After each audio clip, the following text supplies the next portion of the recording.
The morning sun slipped through the curtains of a small house at the edge of town. The clock on the wall struck 6, and the familiar sound of footsteps echoed in the hallway. The man of the house, a retired army officer, started his day the same way he had for years, on time, precise and calm. His life was built on discipline, and he believed it was the key to everything good in life. His son, however, saw the world differently. The boy was 16, full of ideas and questions, always curious about things that didn't fit inside the lines. Where his father saw order, he saw limits. Where his father demanded silence, he found inspiration in chaos. It wasn't that he wanted to disobey. He just wanted to breathe freely, to live by his own rhythm. But in that house, freedom often felt like a forbidden word. That morning began like any other. The father's voice called from the kitchen, firm but not unkind, reminding his son to hurry up for school. The boy dragged himself out of bed, his eyes half open, his hair messy. He knew better than to argue before breakfast. The table was neatly set, everything placed perfectly, plates aligned, spoons shining, napkins folded.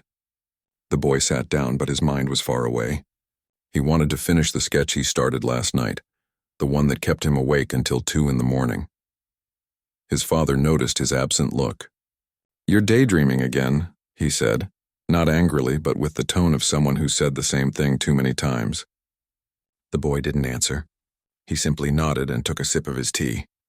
The silence stretched between them like an invisible wall. The father folded the newspaper and looked at him. "You need focus," he said quietly. "Life is not about chasing dreams.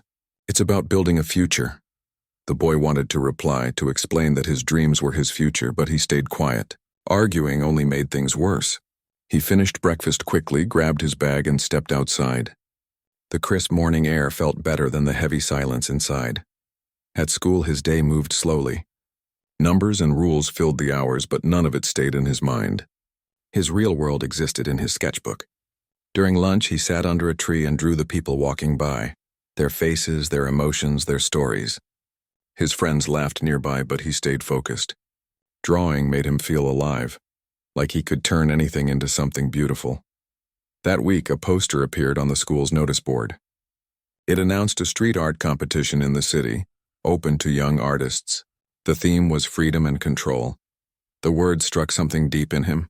It felt like the competition was made just for him. He could already imagine what he would paint. A giant mural showing a bird breaking free from a cage of clocks and ropes. It wasn't just art. It was his story. He knew his father would never approve. Street art would sound like rebellion to him, not creativity. So he decided to go without telling him. On Saturday morning, he pretended he was heading to study at a friend's house. He packed his paints and brushes in a small bag and took a bus to the city. The streets buzzed with energy. Music played. Colors splashed across walls, and young artists worked side by side. For the first time in a long while, he felt like he belonged. He painted for hours, his hands moving freely, his heart racing with excitement. When he stepped back to look at the finished mural, his chest swelled with pride. It was bold and alive, everything he wanted to be. But back home, his father sat waiting. The friend's mother had called earlier, asking if his son was still coming over. When the boy returned, the house was silent, but he could feel the storm waiting. The father stood in the doorway, his face calm but his eyes sharp. "Where were you?" he asked. The boy hesitated. "Just out," he said softly. "Out where?" The tone grew firmer. He took a deep breath. "I went to paint." The father's jaw tightened. "Paint on a wall? It's not what you think." It was an event, a real competition. "You lied to me," his father interrupted. "You left without permission. You know the rules. It's not about rules." The boy finally burst out. "It's about doing something that matters to me." His father's voice rose, something that rarely happened. "You think painting walls will make a life? You think the world will wait for your feelings? No. The world respects discipline, not defiance." The boy's eyes filled with tears of anger. "Then maybe I don't want the world you respect." For a moment, neither of them spoke. The father looked at his son, the same face that once smiled up at him as a child, now filled with frustration and hurt. He wanted to say something softer, but his pride held him back. The boy turned away, grabbed his sketchbook, and went to his room, slamming the door behind him. The next morning, the house felt colder. Breakfast was silent again, but this time, even the clinking of the spoon sounded distant. The father read the newspaper, pretending not to notice his son's tired eyes. The boy stared at his cereal, not eating. When he finally got up to leave, the father said quietly, "You can have talent, but without discipline, it's wasted." The boy stopped for a second, then walked out without replying. Days passed like that. They spoke less and less, both pretending not to care, both hurting in silence. The father saw the sketchbook left open on the table one evening. He glanced inside and froze. On the page was a sketch of two figures, one standing straight in a uniform, the other breaking free like a shadow into the wind. The title at the bottom read, "When Discipline Met Defiance." The father stared at it for a long time. The drawing was powerful, full of emotion. For the first time, he understood that his son wasn't just playing with colors. He was expressing something he couldn't say aloud. But instead of talking about it, he quietly closed the book and left it where it was. That night, the boy couldn't sleep. He lay awake, staring at the ceiling, thinking about how much he loved his father and yet how far apart they felt. He wanted to make him proud, but not at the cost of losing himself. He whispered into the darkness, "I wish you could see what I see." The next morning, the sun rose again over the quiet house. The father went for his usual walk and the boy got ready for school. Neither said a word, but both carried the weight of yesterday. Deep down, they were more alike than they knew. Two stubborn hearts fighting for what they believed was right. As the boy left for school, the father stood at the window, watching him disappear down the street. He sighed softly. Maybe, he thought, he just needs time to learn. And somewhere in the city, the boy's mural still stood bright and bold, a splash of color on a gray wall, telling a story that had only just begun. Days turned into weeks, but the silence between the father and his son only grew louder. The house that once echoed with conversation now felt like two separate worlds under one roof. The father kept to his routine, waking up early, exercising, and maintaining order in every corner of the home. The son stayed mostly in his room, headphones on, sketching until late at night. They still shared meals, but words had become rare. The father spoke only when necessary, and the son responded with short replies. The air between them carried unspoken frustration and sadness. Both missed how things used to be, but neither knew how to bridge the gap. At school, the boy's teachers noticed the change. His attention drifted during lessons, his grades slipped, and his once active spirit seemed distant. But when it came to art class, his energy returned. It was the only place where he still felt alive. His art teacher, a kind man with an eye for talent, often watched him paint in silence. He saw something rare in the boy, raw emotion, honesty, and a story behind every brushstroke. One afternoon, the teacher approached him and said, "You have a gift. Don't let anything stop you from using it." Those words stayed with him long after the bell rang. A few days later, the school announced a national-level art competition. The theme was "Finding Your Way." The boy read the announcement twice, his heart pounding. It felt personal, almost like the world was offering him a second chance to prove himself, not just to others, but to his father, too. He took the entry form home and hid it in his drawer. He knew his father wouldn't approve.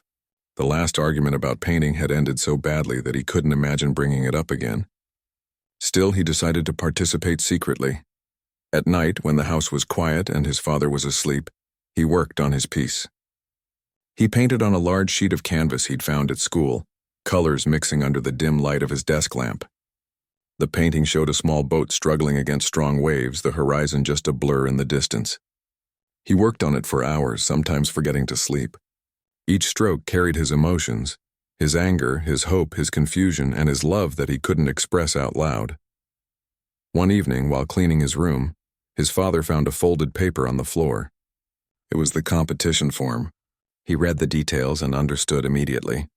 When his son returned home, the paper was waiting on the table. "Tell me what this is," his father said, his voice calm but heavy. The boy froze. He could feel the anger building again, the same old argument returning. "It's just a competition," he said carefully. "Just a competition?" His father repeated. "You're lying again. Didn't we talk about priorities? You're failing in school, and instead of studying, you're wasting time on this nonsense."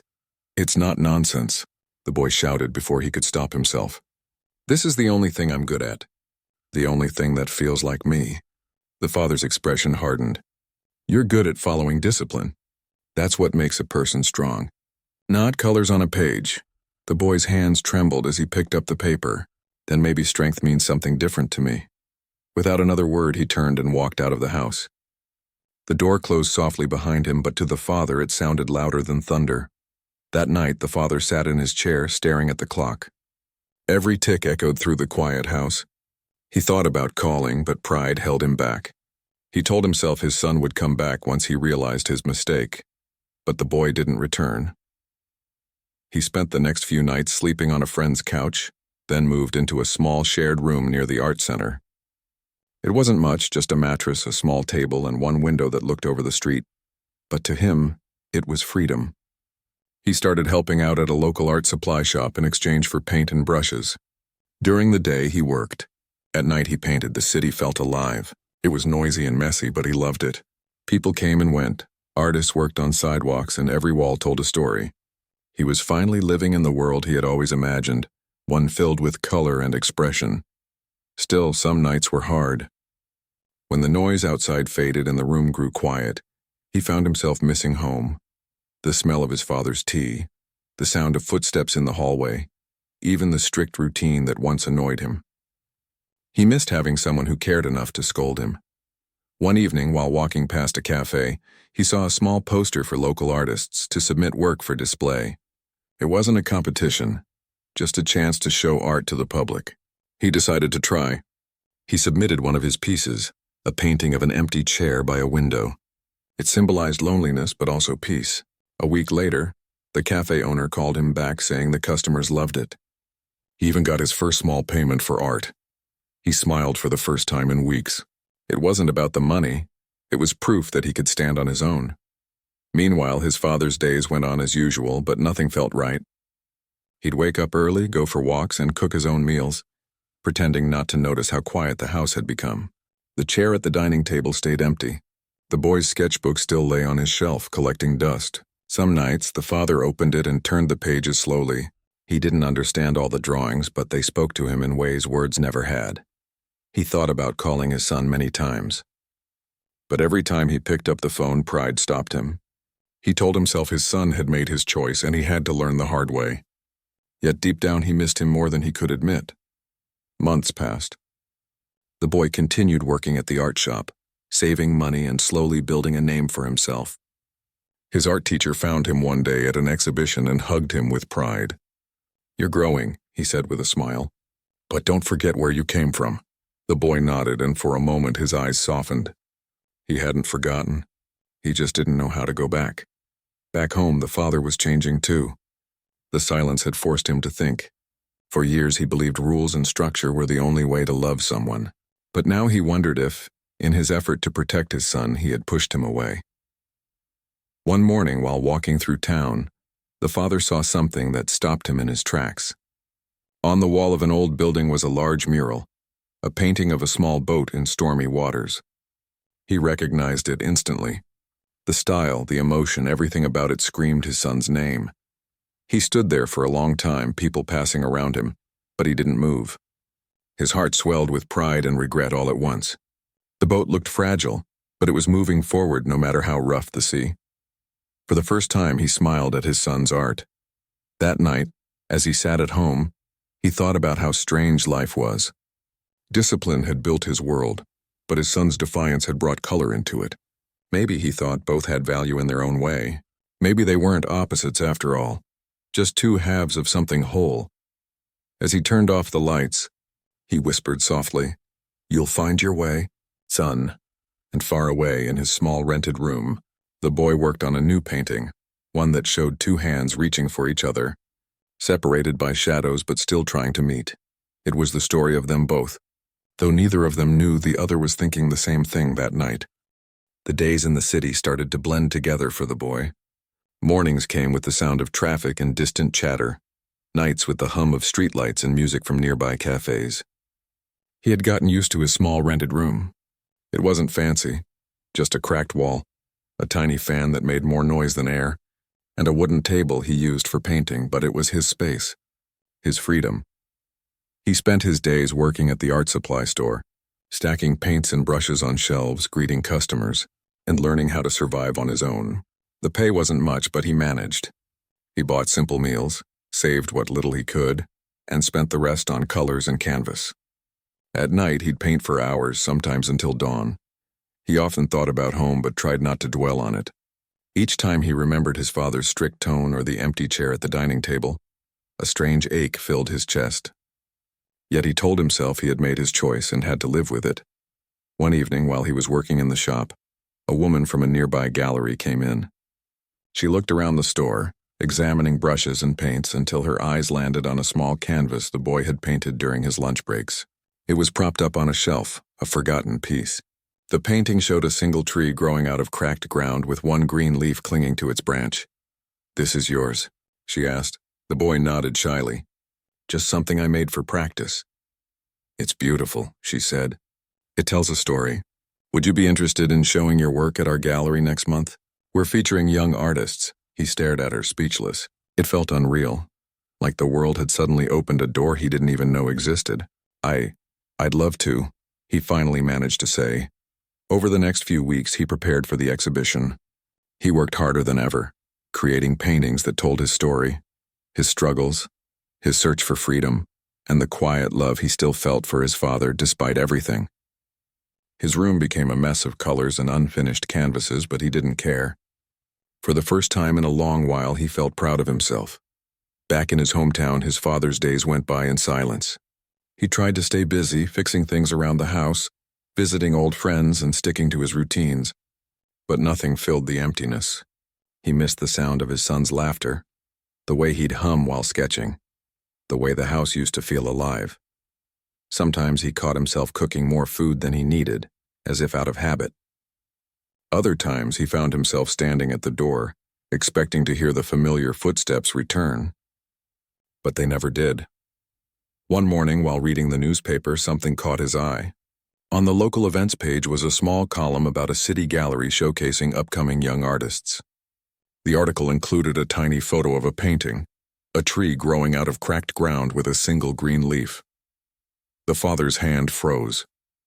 He knew that painting. He didn't need to read the name printed below it to recognize his son's work. That weekend, he took a bus to the city.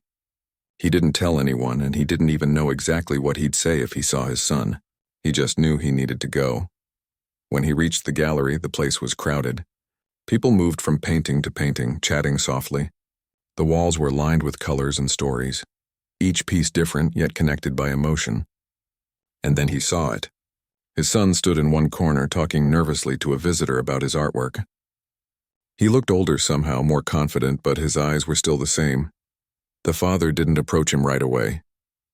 He walked slowly through the exhibit, taking in each of his son's paintings. There was one that stopped him completely. A large canvas showing a stormy sea, a boat fighting against waves. In the distance, faint but visible, was a small lighthouse glowing through the rain.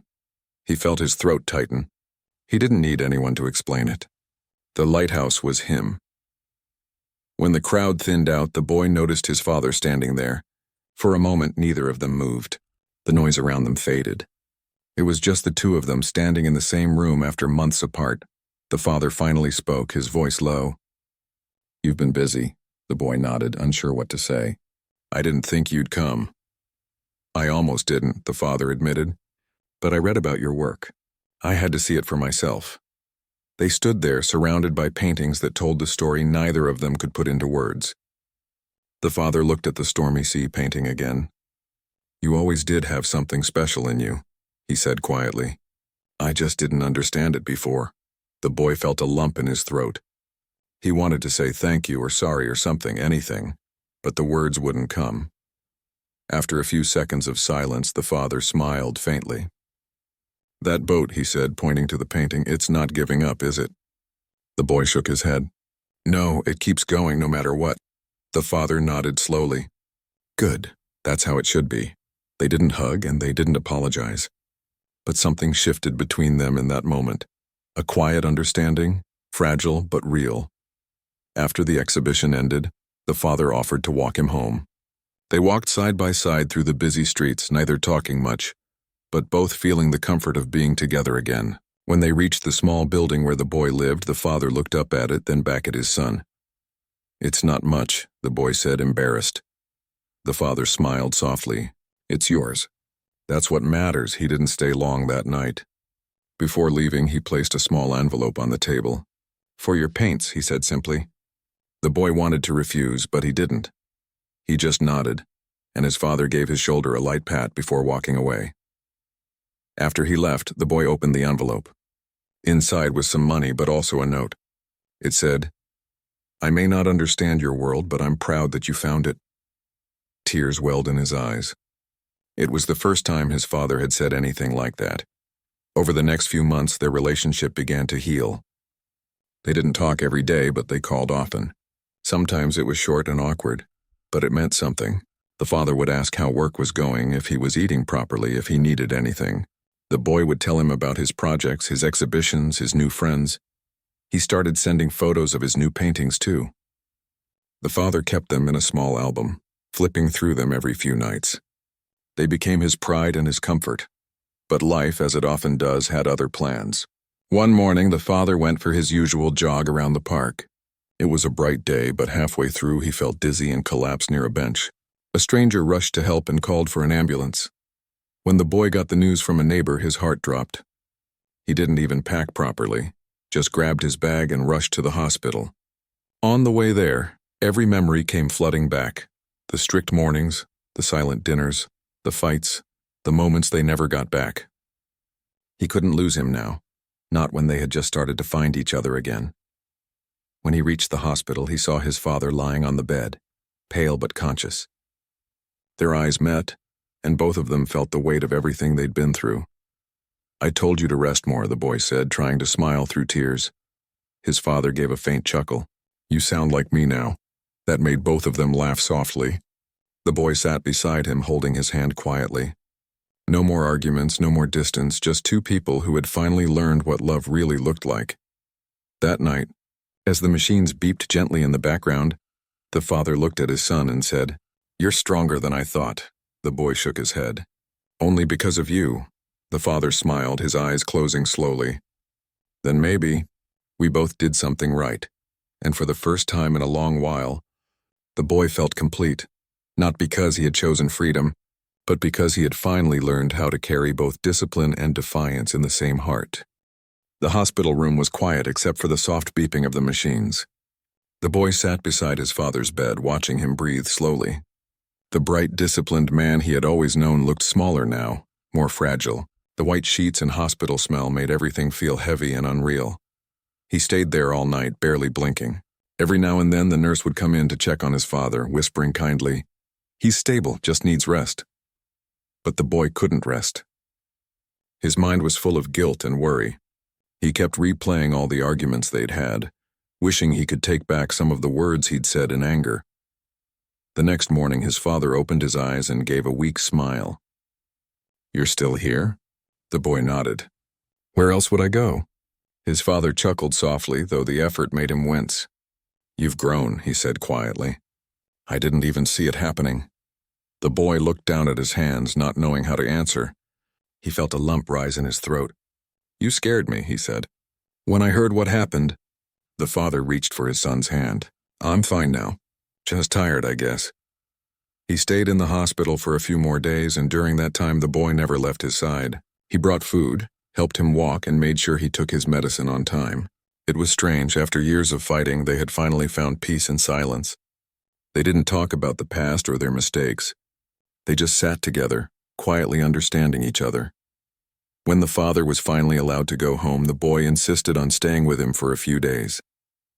He cooked simple meals, cleaned the house, and fixed small things that had been left undone for months. The house felt different now, less strict, more human. One evening, as the sun set and the sky turned orange, they sat in the backyard together. The air smelled of fresh grass, and for the first time in a long while, they both felt calm. I saw your paintings, the father said suddenly. The ones at the gallery. The boy turned to him, surprised. You did? The father nodded. They were powerful. I didn't say it then, but I felt proud. I saw your world through your eyes. The boy smiled faintly. You were always part of it, even when I didn't want to admit it. The father leaned back, looking up at the fading sky. You know, I used to think that being strict would protect you. That if I made you follow rules, you'd never fail. You were trying to help, the boy said softly. I was, the father admitted. But I forgot that sometimes people need to make their own mistakes to learn. He paused for a moment, then added, You taught me that. They sat quietly for a while, listening to the crickets and the distant hum of traffic. It wasn't the kind of conversation that fixed everything, but it was honest. It was a start. That night, before going to bed, the father asked to see his son's sketchbook. The boy hesitated, then handed it over. The pages were full of drawings, some dark and emotional, others bright and full of hope. As the father flipped through them, he saw the story of their lives unfold in pictures. The strict mornings, the angry nights, the loneliness, and finally, forgiveness. He stopped at one drawing, a picture of two hands reaching toward each other with a faint light between them. This one, he said quietly, it feels like us. The boy smiled. It is. The next morning, the father woke up early as usual, but this time, instead of doing his strict exercises, he made tea for both of them. When his son came into the kitchen, surprised to see him cooking, the father said, It's time I learned your way of starting the day. They both laughed. It was a small moment, but it meant a lot. Over the next few weeks, their bond grew stronger. They talked more openly, shared small jokes, and even took walks together in the evenings. The boy noticed that his father wasn't just a man of rules anymore. He was trying to understand, trying to meet him halfway. And that effort meant more than any apology. One day, the boy received a call from the same gallery that had hosted his exhibition. They wanted to feature his new collection, and this time they offered him his own showcase. It was the biggest opportunity of his life. Excited, he told his father, who smiled proudly. That's wonderful, the father said. You've earned it. I want you to come, the boy said. Promise me you'll be there. The father placed a hand on his shoulder. I wouldn't miss it for the world. For the next few weeks, the boy poured his heart into his paintings. Each canvas told a piece of their journey, the conflict, the distance, and the slow rebuilding of trust. He called the collection Bridges, because that's what their story had become, a bridge between two very different worlds. When the day of the exhibition arrived, the gallery was filled with light and soft music. People moved slowly from painting to painting, whispering to each other about the emotion behind the colors. The boy stood near the entrance, welcoming guests, his heart beating fast. But his eyes kept searching for one person. And then he saw him. His father stood at the doorway, wearing a neatly pressed shirt and holding a small bouquet of flowers. His posture was still straight, his steps careful, but his face carried a warmth that the boy hadn't seen in years. They hugged briefly. A quiet embrace, full of meaning. You made it, the boy said. Of course, his father replied with a smile. I told you I'd be here. They walked through the gallery together. The father stopped at each painting, studying it closely, sometimes nodding, sometimes smiling. When they reached the last painting, a portrait of the boy and his father standing side by side, their faces lit by the same light, he took a deep breath. It's perfect, he whispered. You've captured everything. The boy looked at him. It's our story. I wanted people to see what it means when discipline meets defiance. The father chuckled softly. I guess it means we both had something to learn. The crowd clapped when the boy was called on stage to speak. He took the microphone, nervous but grateful. These paintings, he said, are not just about art, they're about understanding.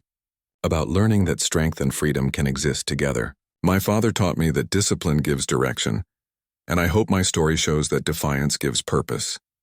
The audience applauded warmly. In the crowd, his father's eyes glistened with pride. For the first time, he didn't see a disobedient child standing on that stage. He saw a man who had found his path. Later that night, after the crowd left and the lights dimmed, the father and son stood alone in front of the final painting. You know, the father said softly. For years, I thought discipline and defiance were enemies. But maybe they were always meant to meet, the boy smiled. Maybe that's how balance works. As they walked out of the gallery together, the city lights reflected in the windows, and the cool night air brushed past them. There was no more tension, no more distance, just quiet understanding. And as they reached the street, the father looked at his son and said, Next time, teach me how to paint. The boy laughed. Only if you promise not to make a rule about it. The father grinned. No promises. Their laughter echoed through the night, soft and real, a sound that carried warmth all the way home. Months passed after the exhibition, and life began to settle into a peaceful rhythm for both father and son. The quiet tension that had once filled their home was gone. In its place was something softer, mutual respect, gentle laughter, and a quiet understanding that didn't need to be spoken aloud. Every morning, the father would wake up early, as he always did, but now he brewed 2 cups of tea instead of 1. Sometimes he'd sit on the porch waiting for his son to join him. Other times he'd walk into the small studio they had set up in the corner of the house, a space filled with brushes, paints, and sunlight. The boy, now more confident than ever, painted with purpose. His hands moved with ease and his ideas seemed endless. Each stroke of his brush told a story, not just of struggle, but of growth, forgiveness, and learning. He wasn't painting to prove himself anymore. He was painting because it made him feel alive. One afternoon, as the father watched him work, he said quietly, "You know, I used to think discipline meant never bending. But I see now. It means standing firm while still learning to bend when needed." The boy smiled without looking up. "And I used to think defiance meant fighting everything. But it's not. It's about standing for what feels right even when it's hard." The father nodded, proud and at peace. As time went on, the boy's art began to attract attention beyond their city.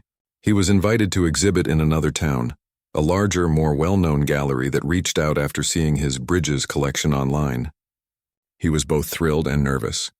This was a bigger step, one that could shape his future. Before leaving, he asked his father for advice. "What if I fail this time?" he said one evening as they sat outside under the stars. The father smiled gently. "You've already faced failure before. You didn't let it break you then, and you won't now. Remember, discipline isn't about never falling. It's about getting up with purpose. And you've done that." The boy took those words with him as he packed his things for the trip. His father helped him fold his clothes, wrapped the brushes carefully, and even handed him an old wristwatch. "It belonged to your grandfather," he said. "He was a stubborn man too. Thought rules were everything until life taught him otherwise. Maybe it's time this watch found someone who understands both sides." The boy accepted it, touched by the gesture. "I'll take care of it," he promised. When he reached the new city, he was amazed by how different everything felt. The streets were wider, the lights brighter, and the people louder.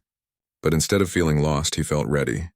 He walked into the gallery with quiet confidence, carrying his canvases wrapped in brown paper. The new collection was different. It still held emotion, but this time it carried light. It told the story of transformation, how strength and softness could live side by side. He titled it Roots and Wings. During the opening night, people walked through the gallery, stopping at his paintings, whispering about the colors, the depth, the feeling they gave. A few reporters came too, asking questions about his inspiration. He smiled and said, "My father taught me discipline. Life taught me defiance. Both made me who I am." Back home, the father watched the event through a live stream on his old laptop. He sat in the dim light of the living room, a blanket draped over his shoulders, smiling proudly. Each time his son appeared on screen, talking confidently, his heart swelled. Later that night, the boy called. "You watched it?" he asked, his voice full of excitement. "Of course," the father said. "I wouldn't miss it." There was a long pause. Then the boy said softly, "I wish you were here." The father looked at the old watch on his wrist and smiled. "I am," he said. "In every step you take." A few months later, the boy decided to come home for a while. His work was going well, but he missed the comfort of simple mornings, shared tea, and quiet evenings. When he arrived, the father greeted him at the door with a hug that said more than words ever could. They spent the next few weeks together, painting, cooking, and talking about everything and nothing. Sometimes they didn't even need to speak. The bond between them had grown stronger than either of them could have imagined. One day, as they were organizing the art studio, the father found an unfinished canvas in the corner. It was an old painting the boy had started years ago, a stormy scene, half complete, filled with shadows and confusion. "Why didn't you finish this?" the father asked. The boy looked at it thoughtfully. "I didn't know how to back then," he said, "but maybe now I do." He placed the canvas on the easel and began to paint again, adding light where there had once been only darkness. The father watched in silence as the stormy sky slowly turned golden, the waves calming, the chaos finding peace. When it was done, the father smiled. "That's beautiful," he said. "It's our story," the boy replied quietly. The storm doesn't last forever. That evening, as they sat on the porch watching the sunset, the father said, "You know, when I was younger, I thought my way was the only way. But now I see it wasn't discipline that built strength. It was love." The boy looked at him with a soft smile. "And it wasn't defiance that made me free. It was understanding." They both laughed gently. The air felt calm, the world still. It was one of those moments that didn't need grand words, it just felt complete. Years later, the boy's name became known among artists. His work continued to touch people's hearts, and his story inspired others to believe that growth often begins with conflict. Every interview, every speech, he always mentioned his father, not as a man who tried to control him, but as someone who taught him the value of patience, effort, and love. As for the father, he spent his days teaching at a small community center, helping young people find direction. He would often tell them stories about his son, saying, "Don't fear defiance. Sometimes it's just another path toward finding yourself." And every evening, he would look at a framed picture of the two of them standing side by side at the gallery, smiling under the same light. Time passed, seasons changed, but their story remained. A reminder that even the hardest relationships can transform into something beautiful when love finally meets understanding. The father and son continued to paint together, sometimes side by side, sometimes miles apart. But no matter where life took them, they carried each other's lessons: discipline and defiance, order and freedom, heart and soul. In the end, it wasn't about who was right or wrong. It was about how they both learned to grow. Because when discipline finally met defiance, it didn't end in a battle. It ended in balance.